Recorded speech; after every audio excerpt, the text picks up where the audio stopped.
shamwari wedu, takuriwe zvitadzo,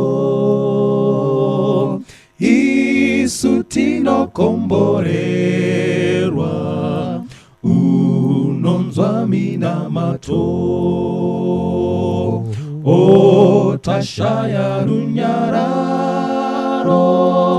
tinorwadzwa mumoyo, kuti tisabvumirazvo zvese kuna Jesuyo, kuti isu tinoedzwa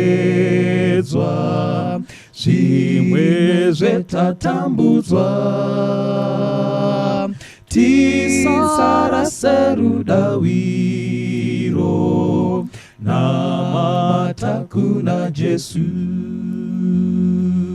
Ndiye shamwari wediko, kutakura dambudzo,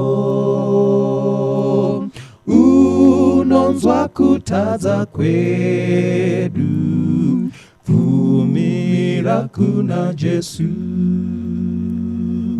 Kuti tashaya masimba, tane mitoro,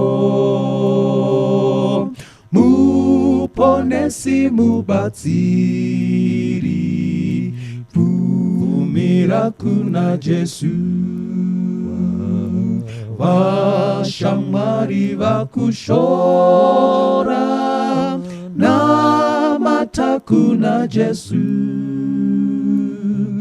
Iye uchakutambira, kumbira kuna Jesu.